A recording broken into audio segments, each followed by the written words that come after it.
To my channel. ఈరోజు ఏం జరగబోతుందో తెలుసుకుందామా? ఇంకా ఎపిసోడ్లోకి వెళ్ళిపోతే, దీప షూట్ చేసిన గన్లోని బుల్లెట్ కాకుండా వేరే గన్లోని బుల్లెట్ దశరథ గారి గుండెల్లోకి వెళ్ళిందని ఫోరెన్సిక్ ల్యాబ్ రిపోర్ట్ నుంచి రావటం వల్ల ఈ కేసులో ముద్దాయి అయిన దీపకి బెయిల్ మంజూరు చేయబడుతుంది అని చెప్పేసి కోర్టులో జడ్జు ఇక చెప్తాడు. అలా చెప్పడంతో ఒకసారిగా జ్యోత్స్న, శివనారాయణ, సుమిత్ర అందరూ కూడా షాక్ అయిపోతారు. ఇక దాస్ మిలాట్ అది కాదు, తన వల్ల నా క్లయింట్కి ప్రాణ హాని ఉంది. ఇందులో నిజాలు నిరూపణ అయ్యేంత వరకు కోర్టు వారు దీపకి బెయిల్ మంజూరు చేయబడుతుంది.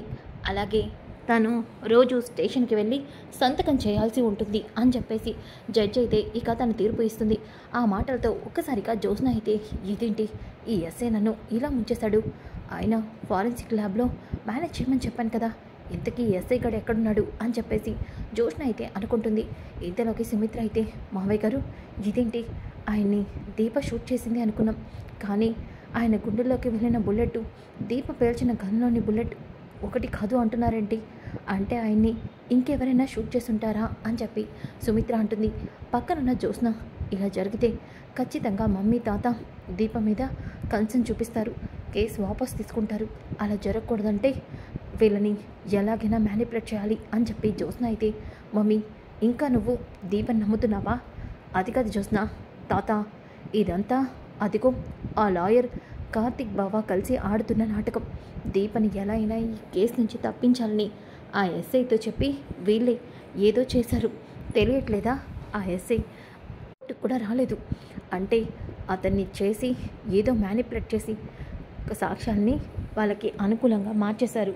అవును తాత అని ఎటకాలనే ఇక శివనారాయణ, అవును సుమిత్ర, జ్యోత్స్న చెప్పింది కరెక్టు, ఈ కార్తిక్ గడు దీప కోసం ఏదైనా చేస్తాడు, వీళ్ళందరూ కలిసి సాక్ష్యాన్ని తారుమారు చేస్తే నేను చూస్తూ వదిలిస్తానే ఏంటి, నా కొడుకుని కాల్చిన ఆ దీపకి జీవిత ఖైదు శిక్ష పడేంత వరకు నేను వదిలిపెట్టను అని చెప్పి శివనారాయణ వాళ్ళందరూ కూడా బయటికి వెళ్తారు. ఇంతలోకి అప్పుడే ఇక దీప అయితే కార్తిక్ దగ్గరికి వచ్చి, కార్తిక్ బాబు ఇదంతా నిజంగా నేను నమ్మలేకపోతున్నాను, దీప న్యాయం ఎటువైపు ఉంటే అదే గెలుస్తుంది, ఇప్పుడు న్యాయం నీ వైపు ఉంది కాబట్టి మనం గెలిచాము, అలాగే నువ్వు నిర్దోషని నిరూపణ అవుతుంది కూడా, అప్పుడు మనమందరం సంతోషంగా ఉండొచ్చు, అది ఎప్పటికీ జరగదు అని పారిజాతం అంటుంది. దాంతో జ్యోత్స్న, బావా పగటి పుట్టే కలలు కంటున్నారా నువ్వు దీప, అది ఎప్పటికీ జరగదు, ఖచ్చితంగా నిజం బయటపడుతుంది, ఈరోజు దీప తప్పించుకుందేమో కానీ రేపు మాత్రం దీప్కి శిక్ష పడుతుంది.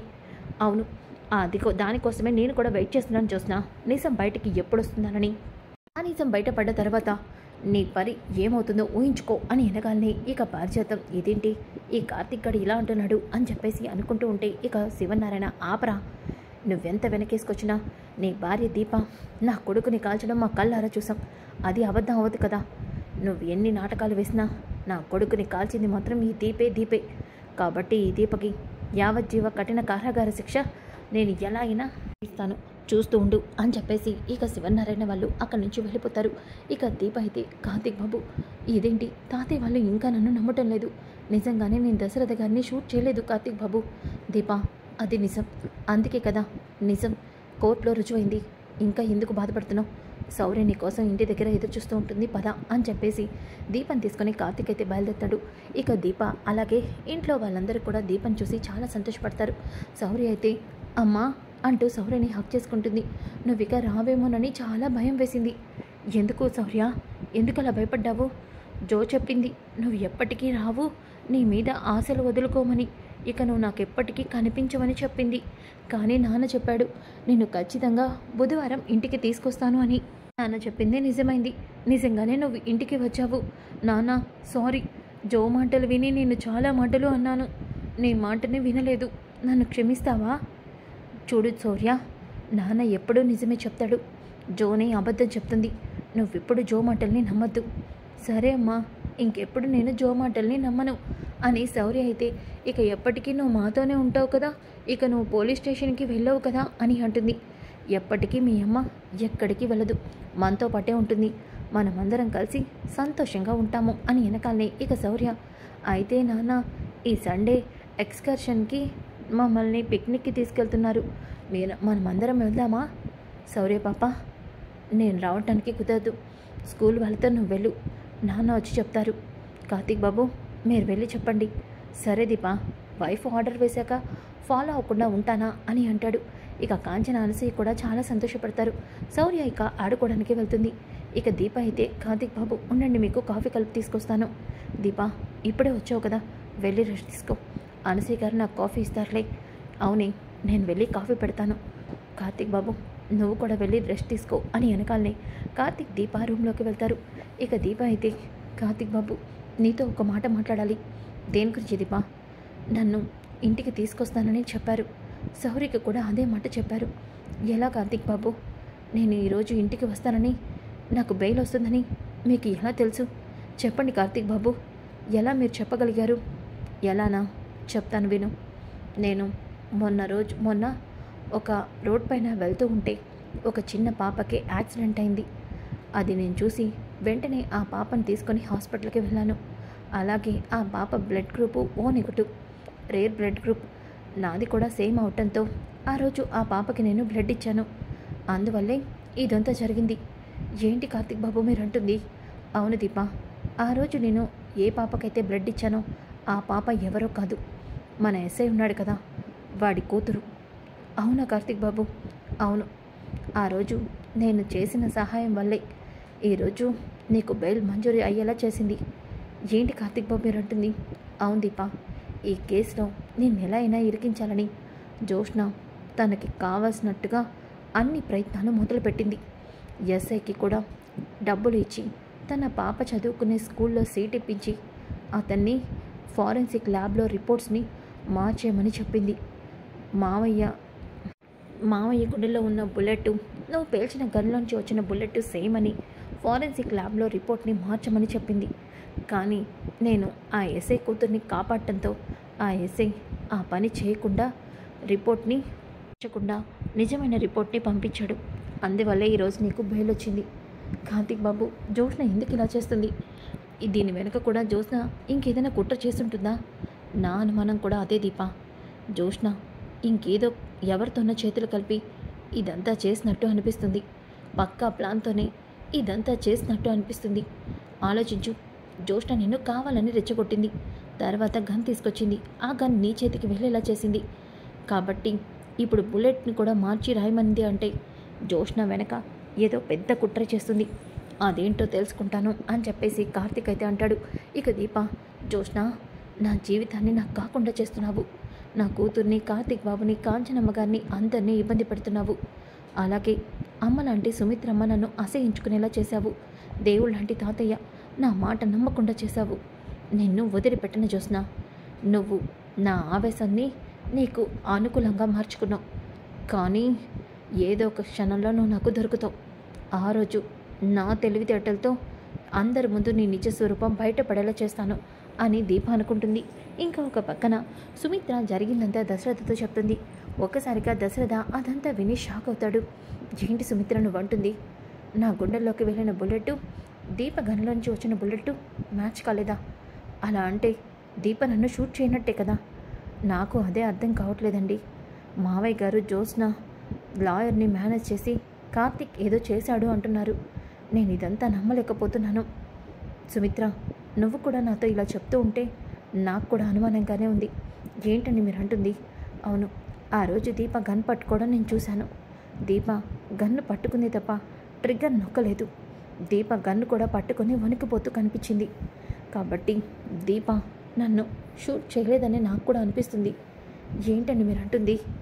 అవును సుమిత్ర, మీరందరూ అలా అడిగేసరికి నేను దీప పేరు చెప్పాల్సి వచ్చింది.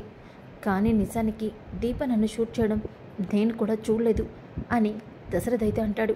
ఈ మాటలన్నీ దొంగచాటిగా ఇక జోష్న అయితే వింటుంది. డాడీ అంటే ఇంత పెద్ద షాక్ ఇచ్చాడు. ఇప్పుడు గనక డాడీ ఈ విషయం బయట పెడితే నా పని అయిపోతుంది. అన్ని నిజాలు బయటకు వస్తాయి. దీని నుంచి ఎలా అయినా నేను తప్పించుకోవాలి. ఇలా చేశాడంటే ఆ ఎస్ఐ గాడు అంటూ ఎస్ఐకి కాల్ చేస్తుంది. ఇక ఎస్ఐ, నమస్కారం మేడం. ఏ ఎస్ఐ, నీ నమస్కారాల కోసం నేను కాల్ చేయలేదు. ఫారెన్సిక్ ల్యాబ్ రిపోర్ట్ మార్చమంటే నిజమైన రిపోర్ట్ ఇచ్చి ఎందుకు ఇలా చేశావు? ఎందుకు నన్ను చీట్ చేశావు? చూడండి మేడం, మీరు నా అకౌంట్కి పంపిన డబ్బులు మీ అకౌంట్కి ఆల్రెడీ ట్రాన్స్ఫర్ చేశాను. అలాగే ఇంకాసేపట్లో మా పాపకి పంపించిన సీట్ ప్యాక్ కవర్ కూడా మీ ఇంటికి వస్తుంది.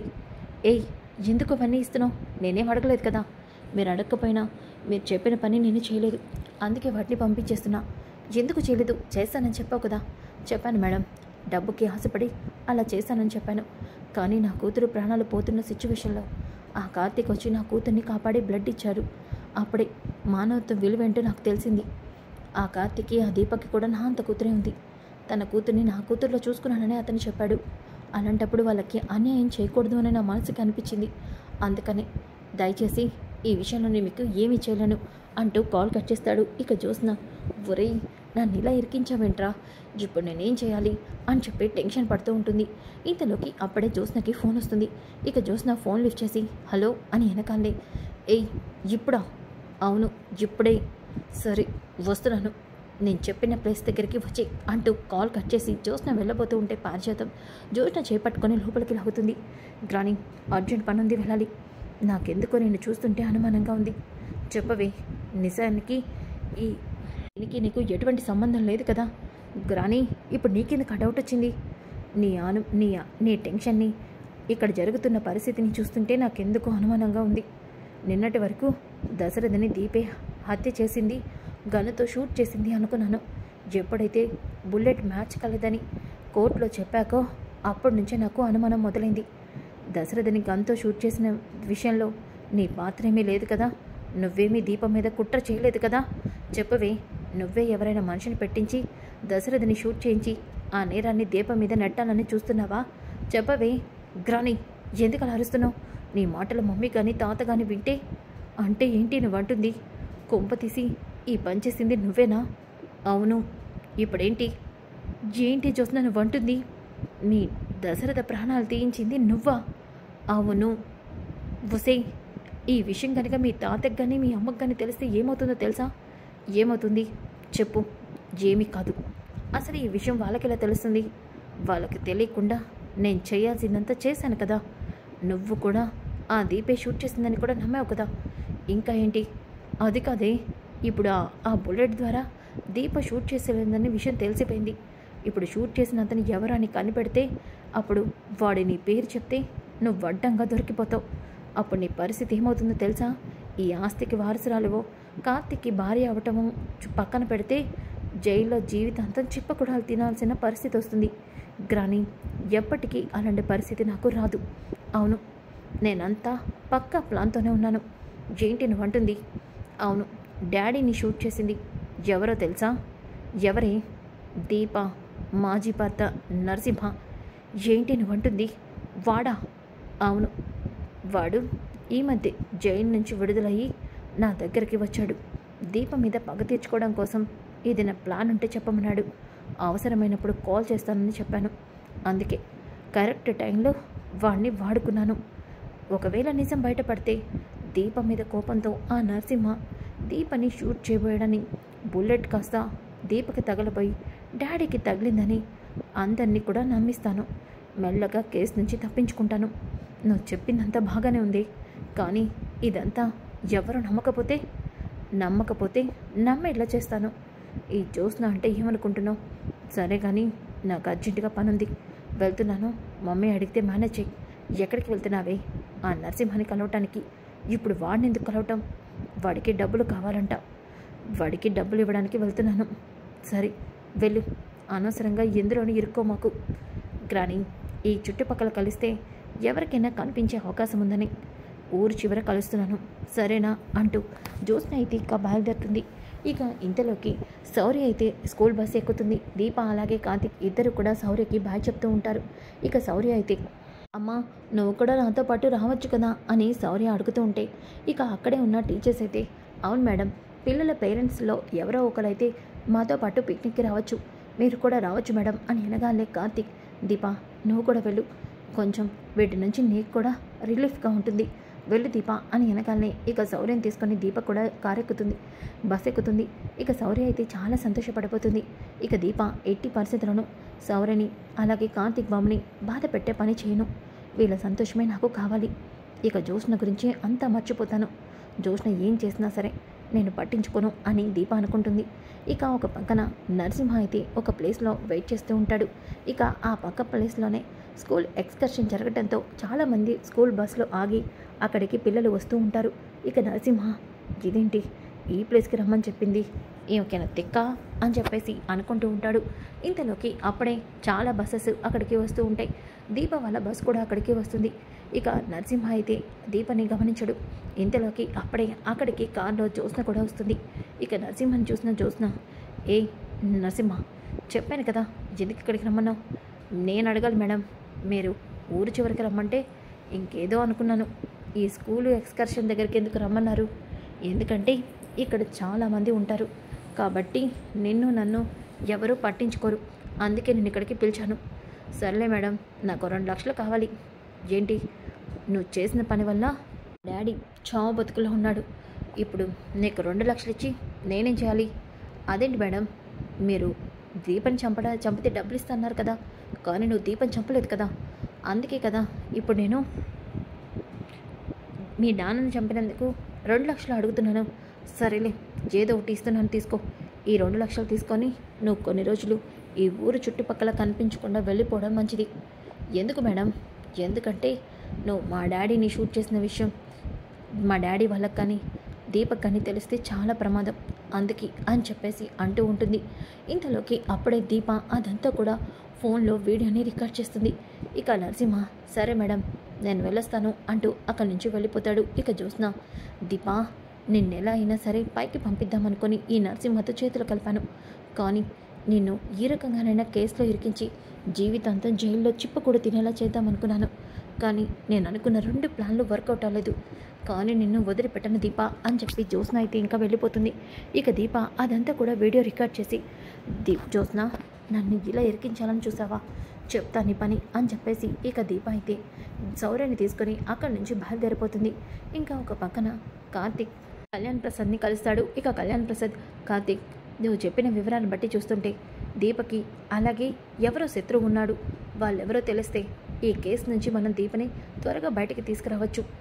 అవునా, దీప మాజీ భర్త నరసింహ కూడా ఉన్నాడు అని ఎనగాలనే. దీప మాజీ భర్త నరసింహనా? అతను ఇప్పుడు ఎక్కడున్నాడు? అతని మీద కేసు ఫైల్ చేస్తాము, నాకు తెలిసి అతను జైల్లో ఉండొచ్చు. అవునా, ఒక్కసారి అతని డీటెయిల్స్ అన్నీ నాకు ఇవ్వు, అలాగే అతను ఎక్కడున్నాడో కూడా తెలుసుకో. ఒకసారి అతన్ని మనం కలిస్తే దీప గురించి ఇంకా మనకి ఏమైనా క్లూస్ దొరికే అవకాశం ఉంది అని చెప్పేసి కృష్ణప్రసాద్ అయితే అంటాడు. ఇంకా ఒక పక్కన దీప అయితే చాలా ఆవేశంగా సుమిత్ర ఇంటికి వస్తుంది. సుమిత్ర, శివనారాయణ అందరూ కూడా, ఏయ్, నువ్వేంటి ఇక్కడికి వస్తున్నావు, ఆగు అని అనగానే, సుమిత్రమ్మ గారు, మీ అందరికీ నేను ఒక నిజం చెప్పడానికి ఇక్కడికి వచ్చాను. నువ్వు చెప్పింది చాలు. మా ఆయన ప్రాణాలు తీసి ఇప్పుడు ఇంటికి వచ్చి మాయ మాటలు చెప్పాలనుకుంటున్నావా?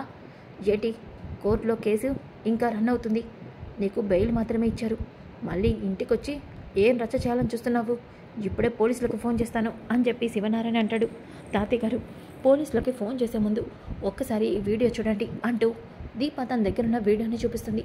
ఒక్కసారిగా ఆ వీడియోలో జ్యోత్స్న నరసింహని, నువ్వు మా డాడీని షూట్ చేసినందుకు నేను నీకు డబ్బులు ఇస్తానని చెప్పానా? నీకు చేయమంది దీపని, కానీ నువ్వు మా డాడీని షూట్ చేశావు. ఏదైనా మీకు అనుకూలంగానే జరిగింది కదా మేడం, మీరు దీన్ని కూడా మీ అనుకూలంగా మార్చుకొని దీపని ఇరికించి జైలుకి పంపిస్తున్నారు కదా. అవును, కొన్నాళ్ళు నువ్వు ఈ చుట్టుపక్కల కనిపించుకు, ఇదిగో డబ్బులు అని చెప్పి జ్యోత్స్న డబ్బులు ఇస్తుంది. అది చూసి శివనారాయణ అలాగే పారిజాతం, జ్యోత్స్న, దశరథ షాక్ అవుతారు. ఇక పారిజాతం అయితే, ఓసే జ్యోత్స్న, ఇలా అడ్డంగా ఇరుక్కుపోయావు కదే అని అనుకుంటూ ఉంటే ఇక శివనారాయణ, ఏంటిదంతా నమ్మలేకపోతున్నానే తాతయ్య గారు, ఇప్పటికైనా మీకు నిజం తెలిసిందా కదా? గౌతమ్ ఎలాంటి వాడో జ్యోత్స్నకి కూడా తెలుసు, కానీ జ్యోత్స్న మీ అందరి ముందు నన్ను చెడ్డదానిలా చేయాలని ఆ రోజు నిశ్చితార్థానికి ఒప్పుకొని మీ అందరి ముందు నటించింది. అదే విషయాన్ని నేను మీ అందరికీ చెప్పడానికి వస్తుంటే జ్యోత్స్న నా మీద కుట్ర చేసింది. నరసింహని నన్ను చంపమని డబ్బులిచ్చి నరసింహని పురమాయించింది. కానీ ఆ బుల్లెట్ నాకు బదులుగా దశరథ గారికి తగిలింది. ఇది నిజం, ఇప్పటికైనా మీకు నిజం అర్థమైంది కదా అని అంటూ ఉంటే అప్పుడే ఇంటికి జ్యోత్స్న వస్తుంది. ఇక జ్యోత్స్న దీపం చూసి, దీపా, నువ్వేంటి ఇక్కడ? మమ్మీ, ఈ దీప ఇంటికి వచ్చి మీకు మళ్ళీ ఏదో మాయమాటలు చెప్పి కేసు నుంచి తప్పించుకోవాలని చూస్తుంది. తాత, నువ్వు కూడా ఈ దీపని ఇలా నుంచోపెట్టి మాట్లాడతావేంటి, మెడపట్టి బయటికి గంటేకుండా అని జ్యోత్స్న ఇక దీపం మీద చేయి వేయబోతుంటే, ఆపు అంటూ శివనారాయణ జ్యోత్స్న చెంప పగలగొడతాడు. దాంతో జ్యోత్స్న షాక్ అయి కింద పడిపోతుంది. ఇక, తాత, నేనేం తప్పు చేశాను? నోర్బై, నువ్వేం చేశావో అంతా నాకు తెలిసిపోయింది. ఆ నరసింహతో చేతులు కలిపి దశరథ ప్రాణాలు తీయడానికే పన్నాగం పడతావా? అసలు నువ్వు మనిషివేనా అని చెప్పేసి అనగానే ఒక్కసారిగా జ్యోత్స్న షాక్ అవుతుంది. సో ఫ్రెండ్స్, కమింగ్ ఎపిసోడ్ చాలా చాలా ఇంట్రెస్టింగ్గా ఉంటుంది. Don't miss. ఈ వీడియో నచ్చితే లైక్ చేయండి, షేర్ చేయండి. Thanks for watching.